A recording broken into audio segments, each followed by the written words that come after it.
안녕하세요. 저는 이제 막 70으로 들어설 노무입니다. 요양원 생활을 하면서 새롭게 컴퓨터를 좀 배웠는데 젊은 직원 선생님들이 재밌는 걸 알려줘서 우연히 사연을 접하게 되었어요. 한자리에 앉아서 수많은 사람들의 이야기를 듣고 말을 남기고 한다는 게 너무 신기하더라고요. 요즘은 많은 사연자들에게 응원의 말 한마디 남기는 재미로 살고 있어요. 사연을 듣고 응원만 하다 보니까 한편으로는 제 사연도 꽤나 심도 있어서 얘기를 한번 해보면 좋겠다. 그런 생각이 들더라고요. 그래서 남겨봅니다. 시간 되시는 분들은 들어봐 주세요. 저는 젊은 시절부터 남편이란 작자 때문에 고생을 많이 하며 지냈습니다. 남편과 만나서 결혼을 한 건 단순히 제가 사는 동네에 총각이 남편밖에 없었기 때문이었어요. 제가 살던 시절에는 남자와 여자가 만나서 결혼을 하는 과정이 그리 복잡하지도 않았고, 잘 맞고 안 맞고 상관없이 그냥 얼굴 좀 길게 봤다 싶으면 하는 게 결혼이었어요. 그래서 남편이 알코올 중독에 빠져가도 바람 피우고 반백수처럼 살아도 저는 그걸 다 감당하면서 육아에만 열중했습니다. 당연히 힘들었죠. 그때는 저와 비슷한 고충을 겪는 아내들이 많다는 걸 알면서도 힘든 건 힘들었어요. 그럼에도 제가 그런 쓰레기 남편으로부터 버틸 수 있었던 건 제 자식들이 있었기 때문입니다. 제게는 아들 셋과 딸 한 명의 자녀가 있어요. 아들만 낳다가 제가 딸이 갖고 싶어서 어려운 형편에도 불구하고 굳이 생겨버린 아이를 지우지 않았습니다. 실제 아들들과 딸은 나이 차이가 좀 났는데 아들들이 딸들을 잘 봐줘서 육아는 그리 힘들지 않았어요. 저를 힘들게 했던 건 오로지 남편뿐이었죠. 남편은 제 얼굴만 보면 욕을 하고 시비를 거는 사람이었습니다. 그건 자식들이 보고 있는데도 마찬가지였고 특히나 밥상머리 앞에서 저를 그렇게 무시했었어요. 반찬이 뭐 이따위야. 지금 나 백수라고 반항하는 거냐? 돈 못 버니까 밥도 거지같이 처먹어라 이거야? 인연이 틈만 나면 사람 성질 긁네. 애들 앞에서 욕 좀 그만해. 애들이 뭘 보고 배우겠어. 내가 언제 당신한테 돈 못 번다고 시비 건 적 있어? 당신 혼자 자존심 상해서 내 성질 긁는 거 아니야. 그런 식으로 목소리만 높이면 가장 위험이 산대? 남편 때문에 저희 집 밥상이 엎어지는 건 그리 놀랄 일이 아니었고 한 끼를 2번 차리는 것 또한 익숙했던 때였습니다. 이반이 백수라서 제가 남편을 대신해 일을 해야 했어요. 남의 집 식당에서 잡일까지 하며 돈을 벌었습니다. 그 식당은 규모가 작아서 직원을 저 하나만 썼거든요. 요리는 사장님이 했고 나머지는 제가 다 했어요. 당연히 육체적으로 피로했으나 집에서 술만 먹고 있을 남편을 보는 것보단 마음이 편했습니다. 그리고 무엇보다 다행히 남자 사장님 인심이 너무 좋아서 제 편의를 잘 봐주셨어요. 또 월급이 참 괜찮았는데 저 하나 있는 것도 직원이라고 복지 혜택을 잘 챙겨주시더라고요. 연차도 있었고 명절 보너스도 있었습니다. 제게 유일한 운이 있다면 일복이 아니었나 늦게나마 생각을 해보네요. 바깥 일도 제가 하고 집안일도 제가 해야 해서 힘에 부치긴 했지만 자식들만 생각하면 주저앉을 수가 없었어요. 제가 할 수 있는 최대한의 체력을 내면서 살았죠.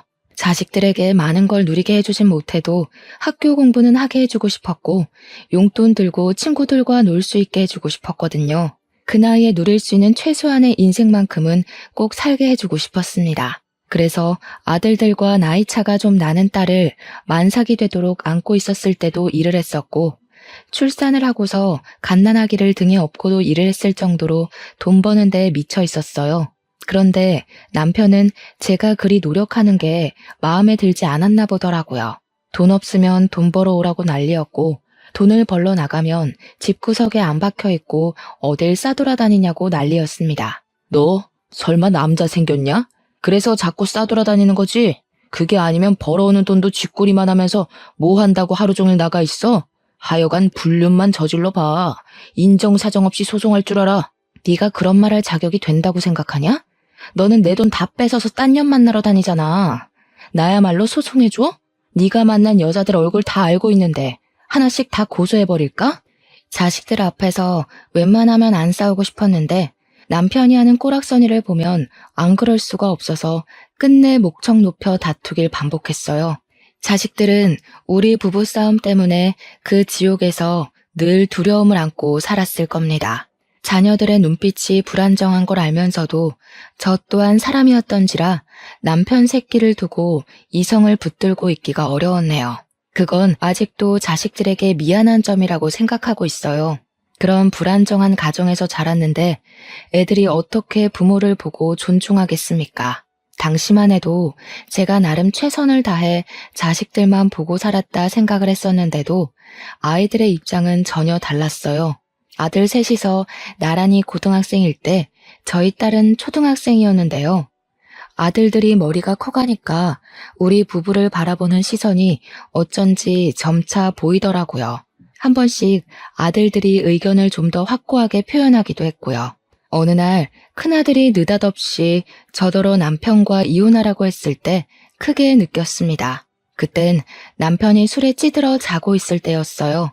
그 거침없는 발언에 순간 저는 아무런 답을 못 줬습니다. 딸은 옆에서 이혼이 뭐냐고 묻고 있고 아들 셋은 그저 제발 우리끼리 나가 살자고 저한테 더더 졸랐죠. 솔직히 엄마가 계속 아빠한테 괴롭힘 당하는 걸 보는 게 너무 힘들어. 공부에 집중도 안 되고 그냥 아빠가 죽었으면 좋겠어. 이젠 내가 못 참아서 그래. 제발 나가서 살자, 엄마. 저 또한 남편을 죽일 만큼 미워했고 속으로는 수천 번, 수만 번 이혼 소송을 했어요. 그러나 그건 단지 속마음뿐이었지 실천할 엄두는 내본 적이 없었습니다. 제가 이혼을 하지 않는 게 내 새끼들을 위한 것이라고 착각했었거든요. 애들이 저랑 남편을 보는 눈빛이 많이 냉정해졌다고 생각은 했었지만 이혼을 하라는 말을 직접적으로 한 적은 그날이 처음이어서 좀 많이 충격받았던 것 같아요. 그저 남편이랑 저를 미워하고 있는 줄로만 알았는데 이렇게까지 갈라놓고 싶어 하는 줄 몰랐습니다. 그날 아들들은 이왕 입을 턴 김에 남편을 향한 많은 악감정을 저에게 표출을 했어요. 그때 제가 무슨 기분이 들었냐면 이 사태가 계속 가다간 돌이킬 수 없는 문제로 번질 것 같은 기분이 드는 거예요. 그래서 저는 일단 생각해보겠다고 애들을 달랬습니다. 어두컴컴한 새벽. 잠도 못 자고 앉아서 멍 때린 적이 있었어요. 바보같이 돈만 열심히 벌면 되는 줄 알았고 그 돈으로 애들을 뒤떨어지지 않게 키우기만 하면 되는 줄 알았는데 저 혼자서 몸이 부서질 만큼 엄마 노릇에 최선을 다하고 있다고 생각했는데 애들 생각을 직접적으로 듣고 나서는 모든 게 저의 합리화였단 걸 알았어요. 저는 한 번씩 제 사정을 식당 사장님께 얘기하곤 했는데요. 가장 제 문제를 객관적으로 또 진심으로 봐줄 사람이었기에 이 사단 또한 사장님의 조언을 듣고 싶었습니다. 나도 말은 못했지만 희영 씨가 그 집에서 나왔으면 좋겠다고 생각했어요. 희영 씨처럼 좋은 사람은 그런 대접받고 살 필요 없거든요. 남편의 막무가내 인성까지 희영 씨가 보듬어야 될 의무라고 생각하진 않았으면 좋겠어요. 저는 언제부턴가 식당 사장님에게 위로받는 날이 늘어갔습니다. 식당 사장님이 하는 말에는 늘 힘이 있었고 저는 사장님의 말로 인해 제 가치를 좀 더 좋게 보기도 했었어요. 그래서 아마 더 용기를 얻어 결정을 내릴 수 있었던 것 같아요. 제가 큰 마음 먹고 결정 내린 사항은 일단 별거였습니다. 역시나 시대적 분위기 탓에 감히 이혼까진 감당할 자신이 없어서 일단 애들만 데리고 야반 도주를 했어요. 도망치는 건 어렵지 않았습니다. 남편이 늘 술에 취해 있었으니까요.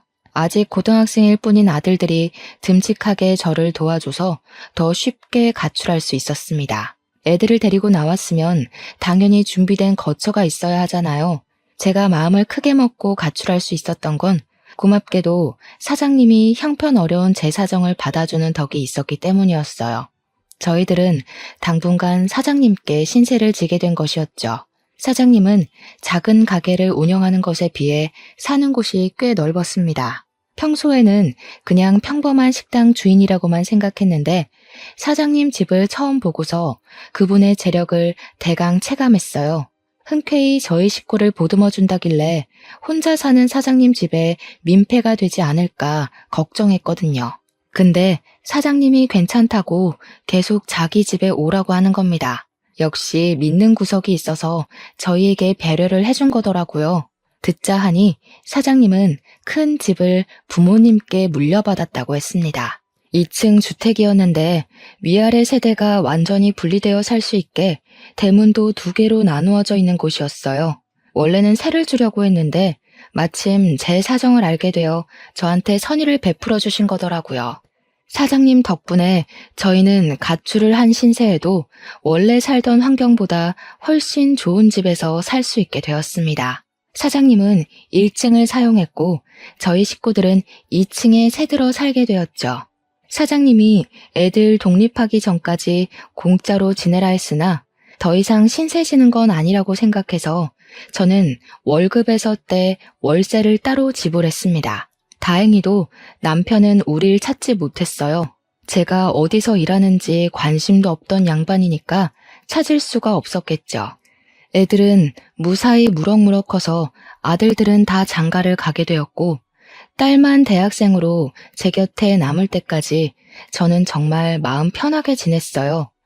그동안 사장님이 우리 애들을 마치 자기 자식처럼 잘 대해주고 아빠 없는 빈자리가 느껴지지 않도록 우리 애들에게 과분한 관심을 주어서 얼마나 고마웠는지 모릅니다. 정말 다 갚을 수 없을 만큼 무한한 은혜를 받고 살았어요.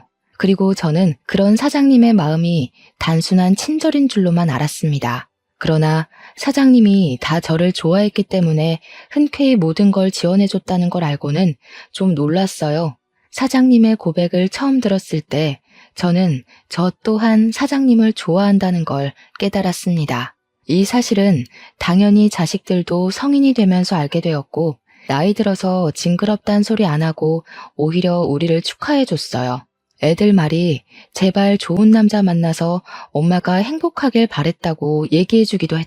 정말 모든 게 꿈만 같던 시절이었지만 한편으론 걱정되는 부분도 있었어요. 당연히 제게 영원한 오점인 남편의 존재 때문이었는데요.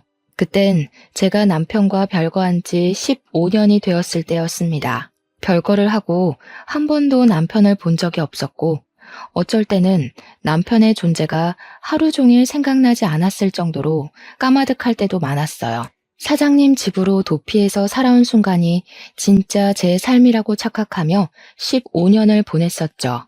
그러나 결국 이 모든 것이 꿈이라는 걸 깨닫게 해준 건 여전히 제 발목을 붙들고 있었던 법적 부부인 남편이었어요. 제가 이런 고민을 품고 산다는 거 사장님도 당연히 알고 있는 사실입니다. 그러니 사장님이 먼저 해결 사안을 말해주더라고요. 만약 남편의 외도가 계속 진행되고 있다면 10년 내까지 소송이 가능하기 때문에 이혼 소송으로 해결을 할 수가 있고 법정 참석은 변호사를 선임하면 되니 굳이 제가 다시 남편을 마주하는 일은 없을 거라고 하더군요. 저는 법에 대해 잘 몰라서 다시 남편을 만나야 하는 줄 알고 살짝 두렵기도 했거든요. 그런데 사장님 덕분에 또 용기를 얻은 셈이고 방법도 있으니 더 이상 이혼 안 할 이유가 없어진 겁니다.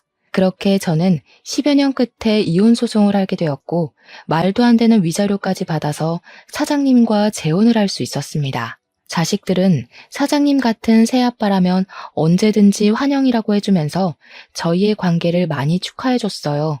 어떻게 일이 항상 고마울 수가 있는지 모르겠네요. 사장님이자 이제 남편이 된 그에게 부족하지 않은 아내가 되고 싶었어요. 배우자에게 이런 감정까지 들었던 건 살면서 처음이었습니다. 너무 두근거리는 경험이었고 결혼이란 게 이런 거구나 싶은 느낌이었어요. 자녀들도 남편이 어떤 사람인지 알기 때문에 아빠로 받아들이는 게 어렵지 않아 보였습니다. 딸은 우리가 재혼을 하기 전부터 사장님에게 아빠라고 부르고 있었고 아들들은 좀 쑥스러움이 많아 아저씨라고 하면서도 휴대폰에는 아빠라고 저장해 놓았어요. 차차 좋아지고 있는 가족의 형태를 보니까 그제야 저도 2다리를 뻗고 살 수 있겠더라고요. 그리고 어느 날이었어요. 이미 충분히 행복한데 남편이 제게 뜬금없이 생일 선물을 주었는데요. 건물 2채의 명의 변경 신청서를 보여주더라고요. 건물 시세를 전부 합치면 수백억이 되는 자산이었습니다. 이건 남편이 부모님에게 물려받은 자산 중 일부라고 설명을 해줬어요. 저랑 지내는 동안에 건물 시세가 더 폭등해서 어느덧 수백억 자산가가 된 것도 남편 스스로는 몰랐대요.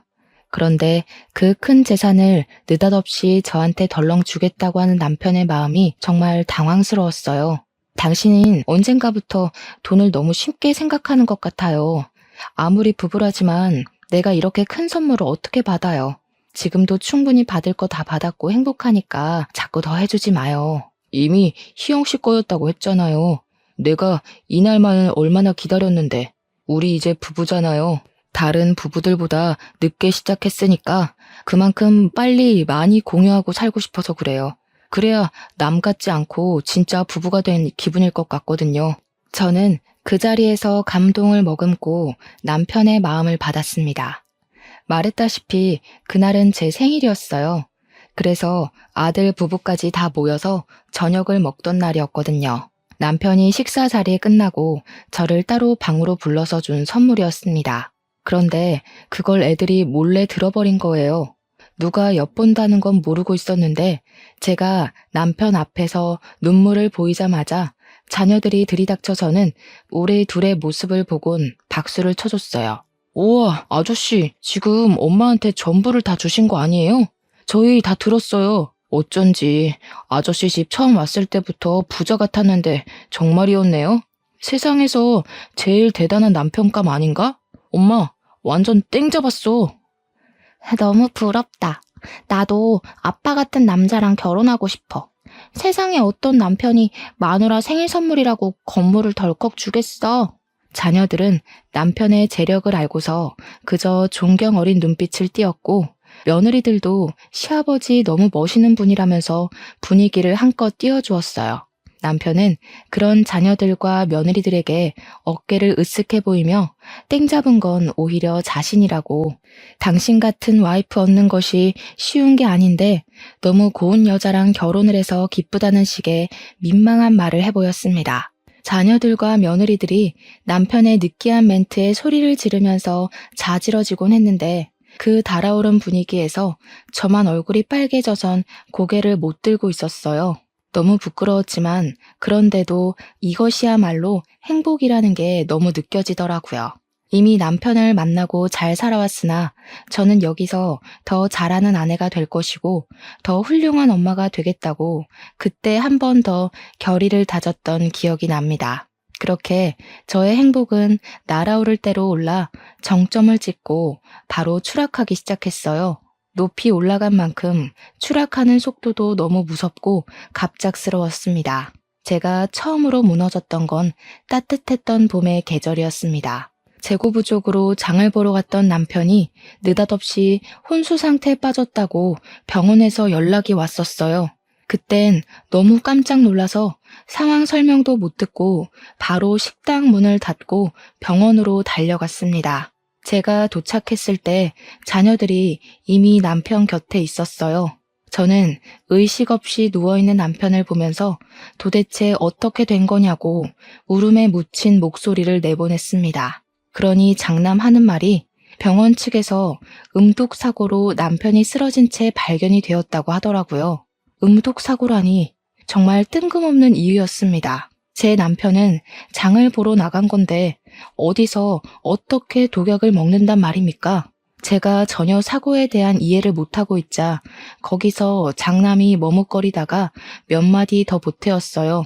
아저씨가 아무래도 아빠를 찾아갔던 것 같아. 둘이 어떻게 연락이 돼서 만난 건지는 모르겠는데 소방관이 하는 말 들어보니까 우리 옛날 살던 집에서 아저씨가 사고를 당했다고 하더라고. 이게 무슨 마른 하늘의 날벼락인가 싶었어요. 제가 이혼을 못했던 것도 아니고 저랑 전 남편의 관계는 이미 다 정리가 된 상태였는데 남편이 왜 전 남편과 접선을 했을까요? 설명을 들으면 들을수록 머릿속이 복잡하기만 했습니다. 장남한테 남편이 왜 전 남편을 만났냐고 대신 물어도 장남 또한 그것까진 모르겠대요. 경찰에선 이미 전 남편을 구속해서 조사 중이라고 하는데 거기서도 전 남편이 남편과 왜 접선을 했는지 별다른 이유는 말 안 한다고 하더라고요.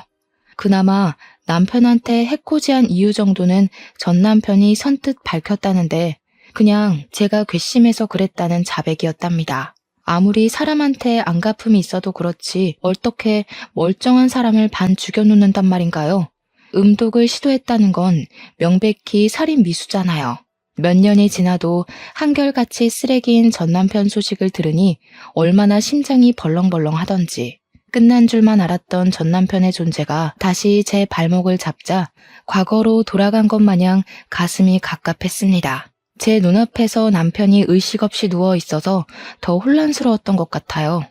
그렇게 저는 남편을 붙들고 이게 무슨 일이냐 오열만 하면서 시간을 보냈어요. 남편이 이렇게 된 게 내 탓 같아서, 아니 내 탓이라서 모든 게 죄스러울 뿐이었습니다. 자녀들은 그런 제 곁을 돌아가면서 지켜주었어요. 자녀들이 남편 꼭 깨어날 거라고 위로를 해주는데도 좀처럼 진정이 되질 않았습니다. 당연히 식당 문도 못 열었어요. 남편의 곁을 한시도 떠나기가 싫었으니까요. 이게 모두 제 전 남편의 짓이니 남편이 깨어나면 저를 원망할 수도 있다고 생각을 했어요. 그런 건 상관없었습니다. 그저 남편에게 이혼을 당해도 괜찮고 남편이 저를 안 보고 싶어 해도 괜찮으니 그냥 무사히 깨어나기만을 바라면서 그 무거운 시간을 묵묵히 보냈어요. 혼자 이렇게 자책을 하는 것이 아닌 원망을 듣더라도 남편 목소리로 직접 듣고 싶었습니다. 그러나 제가 남편에게 대단히 큰 원흉이었나 봐요. 하늘은 제게 남편에게 용서할 시간을 주지 않았습니다. 안타깝게도 남편은 발견 당시 이미 소생 불가 상태였기에 호흡기를 끼고 중환자 신세를 진 지 2주 만에 세상을 떠났어요. 그날 저는 정말 세상이 무너지는 줄 알았습니다. 남편에게 아무것도 듣지 못했고 마지막 인사를 나누지도 못했는데 남편을 보내주라네요. 뭐 이런 경우가 다 있단 말입니까? 이렇게 경우 없는 작별은 왜 있냔 말이에요. 아직 남편에게 들을 말이 많고 보답해야 하는 마음도 가득한데 사별이라뇨. 너무 황당해서 남편에 대한 미안함과 슬픔이 원망으로 변질되기까지 했어요. 대체 왜 그런 위험한 사람을 혼자서 찾아간 건지 남편 옷깃을 붙들고 묻고 싶었습니다.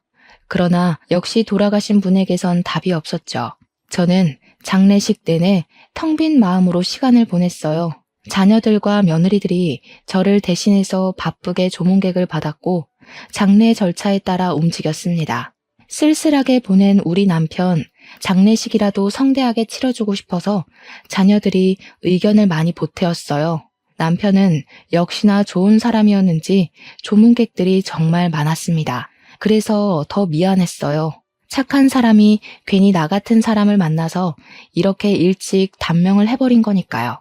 그렇잖아도 조문객들은 남편이 이렇게 갈 사람 아니라고 하면서 제게 따가운 눈초리를 보냈고 뒤에서 구시렁거렸습니다. 그런 소리를 들으면서 저 또한 제 탓이 맞는다고 생각했어요. 그래서 사람들의 소리가 칼이 되어 제 가슴에 꽂혀도 전혀 아프지가 않았어요. 이 정도로 아파해선 안 된다는 집념이 제 정신을 매도해버렸기 때문이 아닐까 싶습니다. 그렇게 하루 이틀 보내다가 발인식을 마치고 남편 유품을 정리하던 중 문득 어떤 생각이 떠올랐는데요. 우리 아들들은 어쩌다가 전 남편 집에 가서 그 사고를 발견하게 되었는지가 궁금하더라고요. 그저 남편이 전 남편 손에 어떻게 당했고 왜 당했는지만 궁금했지 그 두 사람을 아들들이 어떻게 발견했는지에 대해선 생각을 못하고 있었습니다. 저는 유품을 정리하다 말고 장남에게 전화를 해봐야겠다고 생각했어요. 휴대폰이 어디 뒀는지 찾는다고 바닥을 이리저리 둘러보다가 주웠는데 그 순간 침대 밑에 있는 박스를 하나 발견했습니다. 제 짐은 아니었으니 남편의 짐이 확실했어요. 이런 곳에도 짐을 놔뒀나 싶은 마음으로 가볍게 열어봤습니다. 남편의 물건이 맞았고 그 안에는 남편 개인적인 서류들이 가득했어요. 저는 봐도 모를 거라서 자녀들을 불러서 이걸 정리해야 하나 하던 와중 제 눈에 띈 하나의 봉투가 있었는데요. 새 것으로 보이는 서류 봉투였어요. 그것만 단단하게 묶여 있어서 손이 안 갈 수가 없었습니다. 그런데 그 안에는 생각 없이 열어본 것 치곤 생각지도 못한 자료가 들어있었어요. 저도 한눈에 알아볼 수 있는 남편의 유언장 사본이었죠. 그리고 그것과 함께 들어있던 수많은 A4 용지. 그건 남편의 필체로 적힌 일기였습니다. 그곳에는 남편이 제게 숨기고 있었던 그동안의 사정들이 고스란히 적혀 있었어요. 마치 저한테 편지를 쓰는 것처럼 일기가 적혀 있어서 실제 남편이 직접 얘기해 주는 것과 같은 망상이 들기도 했는데요. 남편이 마지막 흔적이 묻어있는 그 일기를 하나 둘 읽어볼수록 저는 입을 틀어막을 수밖에 없었습니다. 그곳엔 제가 굳이 자녀들에게 연락하지 않아도 남편의 죽음을 예측할 수 있을 만한 내용들이 수두룩했어요.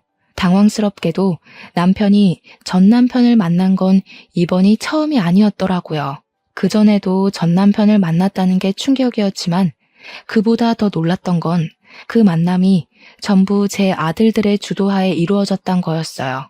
아들들은 저 몰래 내 남편을 찾아가서 친부에게 지속적으로 시달리고 있다고 몇 번이나 하소연을 했던 것 같았어요. 착한 남편은 아들들의 고충을 듣고서 고민을 많이 했을 거고 자녀들에게 진정한 아빠가 되고 싶다는 이유로 그 문제를 직접 나서서 해결하려고 했을 거예요. 그러니 아들들이 남편을 데리고 전 남편을 만나러 다녔겠죠. 분명 아들들은 제 앞에서 남편과 전 남편의 접선이 어떻게 이루어졌는지 모른다고 했었는데 그 일기가 사실이라면 아들들은 제게 거짓말을 했다는 것이 됩니다. 이미 이것만으로도 충격이었는데 남편의 마지막 일기로 보이는 곳에는 더 충격적인 사실이 적혀 있었어요. 저에게 경고를 해주는 듯한 문구였습니다. 전 남편과 아들들의 사이를 믿지 말라고 적혀 있더라고요. 아무래도 아들들이 전 남편과 거래를 한 것 같다는 알 수 없는 말도 있었고 조금 더 알아보고 저한테 다 말해주겠다고도 쓰여 있었습니다. 너무 놀라서 저는 이걸 어떻게 해야 하는지 고민을 많이 했어요. 우선 아들들이 왜 저한테 거짓말을 한 건지 이해가 안 되었습니다. 그리고 남편이 마치 우리 아들들이 수상하다고 얘기를 하고 있는 사실도 머리 아플 만큼 혼란스러웠어요. 제가 이 수많은 의문들을 다 풀어내면 남편 유언장이 가리키는 문구 또한 받아들일 수가 있는 걸까요? 남편 유언장에는 자신의 재산 상속 증여를 모두 제게 일임한다고 적혀 있었어요. 원래 남편은 저뿐만 아니라 자녀들에게도 자신의 재산을 증여해줄 마음이 있던 사람이었어요. 그랬던 사람이 제게 재산을 전부 일임했습니다. 이건 분명 자녀들에게 재산을 줄 수 없는 이유가 있다는 걸 뜻하는 것 같았어요. 아들들에게서 돌아선 것 같은 이 유언장은 남편의 말 못했던 사정을 대신 표현해주고 있는 것 같기도 했습니다. 차마 모른 채 할 수가 없는 사실이었어요. 진실을 마주하는 게 너무 무서웠지만 저는 이 사실을 아들들에게 알리지 않았습니다. 대신 딸을 기다렸습니다. 남편 일기장에는 아들들 언급만 있었지 딸 얘기는 없었거든요. 그리고 딸은 남편 장례식에서 누구보다 서럽게 울었고 장례가 끝난 후에도 밥도 옳게 못 먹을 만큼 시름시름 앓았던 아이였어요.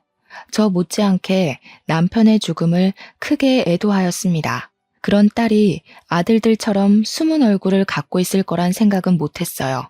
남편이 죽고 난 후 딸은 퇴근하고 귀가하면 방에만 박혀 있었는데요. 그 모습은 저랑 정말 많이 닮은 모습이었어요.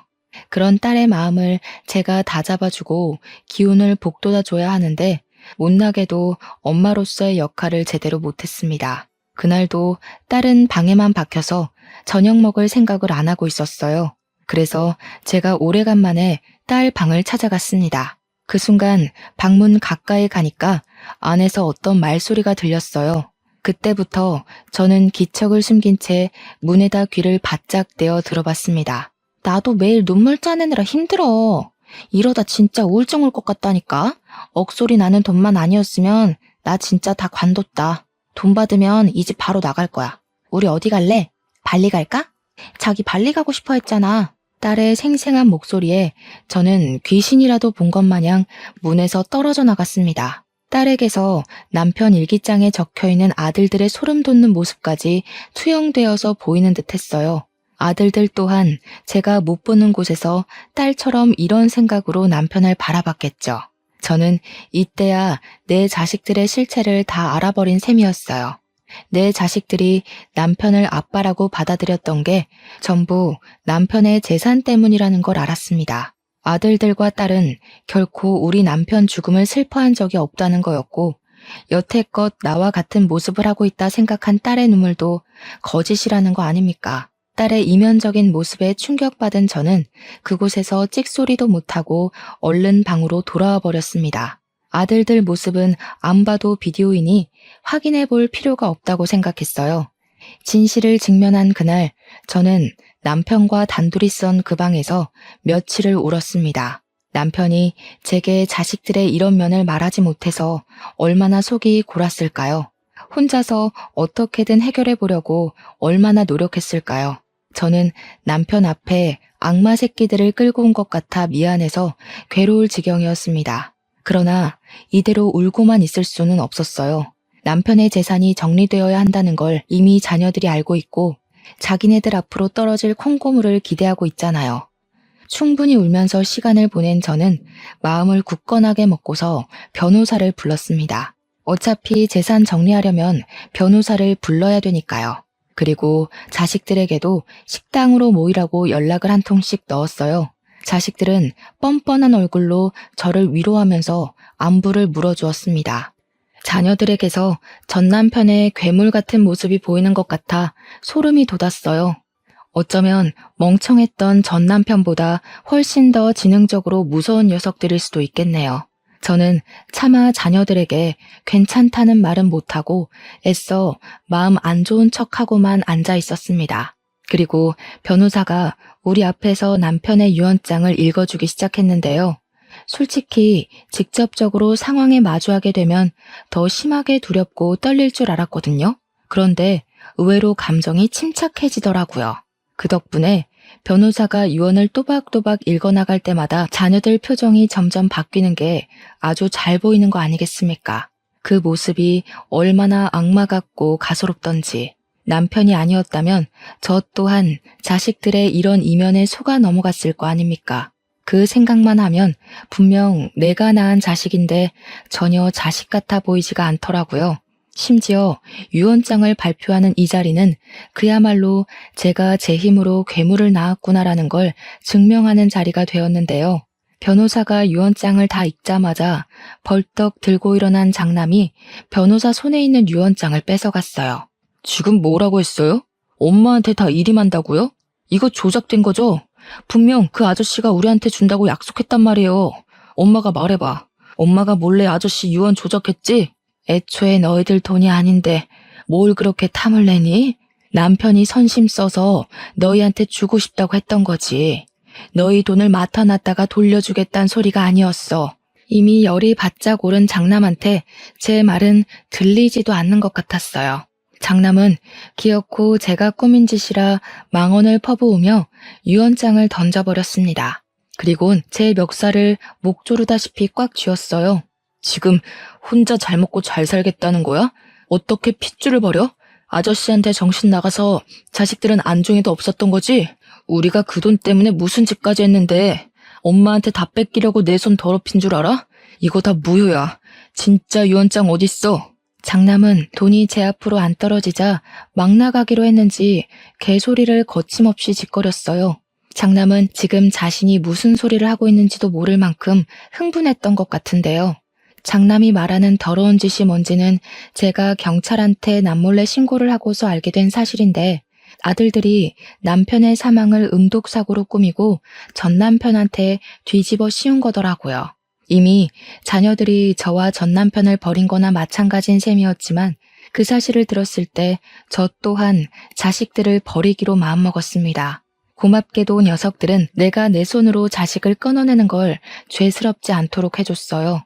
장남뿐만 아니라 둘째도 셋째도 제게 남자한테 정신 나가서 재산 다 독식한다고 패륜적인 발언을 서슴지 않았습니다. 어디 아들들 뿐이었겠습니까? 제 앞에서 남편 보고 싶다고 엉엉 울었던 딸까지 더는 본색을 연기하지 못하더군요. 이거 100% 엄마 혼자 다 먹으려고 수 쓴 거야. 오빠, 경찰 불러. 무조건 조사해봐야 돼. 내가 왜 결혼도 안 하고 그 아저씨랑 엄마 밑에서 비위 맞췄는데 돈 한 푼 못 받으려고 그런 개고생을 한 줄 알아? 나 이거 인정 못해. 소송할 거야. 딸은 이제 남편을 아빠라고 칭하지도 않더군요. 이 녀석들의 난동을 눈앞에서 보고 있는데 얼마나 어처구니 없었는지 모릅니다. 자식들이 이 모양 이 꼴인 것도 제가 다 잘못 키운 탓이겠죠. 녀석들이 아무리 유언장이 가짜다 뭐다 개소리를 해도 그것에 대해 증언해줄 변호사가 버젓이 서 있는 상황에서 사실을 부정하는 건 그저 기운 빼는 짓밖에 안 되었어요. 남편이 직접 했다는 건 누구보다 변호사가 가장 잘 알고 있는 사실이잖아요. 굳이 제가 나서지 않아도 제 결백은 알아서 증명이 되었고, 그래서 저는 더 마음 놓아 서름을 토로할 수 있었어요. 너네들 이러려고 내 남편을 아빠로 받아들였니? 그 사람이 너네한테 얼마나 진심으로 대해줬는지 몰라서 이래? 아빠 없는 애들처럼 안 보이게 하려고 얼마나 부유하게 누리도록 해줬는데. 그러니까 돈이나 내놓으라고. 이러면 그동안 해준 것도 욕먹는다는 거 몰라? 그리고 우리가 마음에도 없는 아저씨 집에 들어가서 아빠 대우해줬으면 돌아오는 게 있어야지. 솔직히 엄마만 좋자고 아저씨 집 들어간 거잖아. 애들 입에서 나오는 대사 한마디 두 마디가 제 감정을 더 밑바닥으로 끌어당겼습니다. 아마 제가 자기네들 엄마가 아니었다면 이 녀석들이 벌써 손찌검을 하고도 남았을 거란 생각이 들었어요. 변호사는 어쩌지 못하고 그저 자녀들을 말려주기만 했는데 자녀들은 이미 눈에 뵈는 게 없는지 변호사까지 밀치면서 공격적인 태세를 보였습니다. 식당 아니었던지라 식탁 위에 위협이 될 수 있을 만한 수저라든지 가위라든지 등등이 있었는데 그것까지 손에 쥐면서 제게 겁을 줬어요. 다 시끄럽고 그래서 아저씨가 엄마한테 다 일임했다고? 그럼 엄마 손에 돈 있는 거네? 그래, 핏줄도 아닌 아저씨 돈을 우리가 받아 처먹는 거 불편했을 수도 있지. 근데 이젠 그거 다 엄마 돈 된 거잖아. 우린 엄마 핏줄이니까 이제 받을 이유 마땅해진 거 아니야? 꿈도 꾸지 마라. 너희들한테 줄 돈은 하나도 없다. 남의 돈으로 호의호식할 생각 말고 없으면 없는 대로 생기면 생기는 대로 그렇게 살아. 어디서 남이 피땀 흘려 번 돈을 함부로 뺏어가려고 해? 엄마는 너희 그렇게 가르친 적 없어. 말로 안 통하네. 엄마까지 아저씨 곁으로 보내줘야겠어? 자식이 나쁜 생각하도록 만드는 건 다 부모 탓인 거야. 자식이 똑바르게 자라길 바라면 자식들이 원하는 걸 해줘야지. 엄마 혼자 배부르게 다 처먹을 게 아니라 엄마 명줄 끊길 때까지 자식들한테 헌신하면서 살아야지. 저는 결국 장남의 발언을 다 듣지 못하고 귀싸대기를 날렸습니다. 장남 손에는 가위가 쥐어져 있었는데 그걸 쥐고 있는 장남의 손이 부들부들 떨리는 걸 봤어요. 자칫 내가 여기서 생을 마감할지도 모른다는 생각까지 들었습니다. 그럼에도 저는 똑바로 일러주고 싶었어요. 부모가 성인이 된 자식 인생까지 책임질 필요는 없지만 부모로서 해줄 말은 해줘야 한다고 생각했습니다. 첫째가 돼서는 동생들 다 일러서 올바르게 앞장설 생각을 해야지. 도대체 뭐가 너를 이렇게 만든 거니? 돈 때문이니? 너희가 돈이 없어서 불행했어? 너희들 낳아준 친아빠가 쓰레기라서 지옥 같았던 거잖아. 돈이 없으니까 아빠가 그 난리였겠지. 돈만 있었어 봐. 적어도 우리가 남 눈치만 보면서 빌빌거리진 않았어. 엄마야말로 왜 자꾸 우리더러 불행하게 살래? 다른 부모들은 남의 돈 훔쳐서라도 내 자식 호의호식하게 만들어주는데 그래, 엄마가 자식 새끼 잘못 키운 죄 평생 안고 살 테니까 너희들은 너희가 뭘 잘못했는지 법이랑 한번 싸워봐라. 나는 내 새끼들이라고 너그럽게 합의해줄 마음 없다. 오늘부터 너희들은 내 새끼들이 아니라 내 남편 죽인 살인자 새끼일 뿐이야. 저는 자식들을 끊어내는 마음으로 그렇게 악을 질렀습니다. 때마침 시간 알맞게 도착한 경찰이 식당 안으로 들어섰어요. 저는 미리 시간을 정해서 경찰에게 신고를 해놓은 상태였습니다. 남편이 가진 증거물을 토대로 전 남편과 아들들이 남편에게 어떤 해코지를 했는지 조사를 부탁했었죠. 길목 CCTV와 블랙박스 등으로 어렵지 않게 남편의 죽음은 밝혀질 수 있었어요. 자식들은 경찰에게 연행되어 가면서도 제게 원망스러운 목소리를 내었습니다. 그 와중에 딸은 무서웠는지 금방 회유하면서 잘못했다고 울더라고요. 물론 그런 마음마저 고작 경찰한테 잡혀가기 싫어서 살려달란 소리일 뿐이었겠죠. 그렇게 저는 번잡한 상황이 지나가고 아수라장이 된 자리에서 털썩 주저앉았습니다. 올바른 길로 잘 나아가고 있다고 생각했는데 결국 제가 가는 길 끝에는 저 혼자만 서 있게 되었어요. 이러려고 자녀들을 데리고 가출한 게 아니었는데 어쩌다가 사랑하는 사람의 목숨까지 앗아버렸는지 모르겠네요. 왜 이렇게밖에 될 수 없었던 걸까요? 제가 뭘 그렇게 잘못 살았던 걸까요?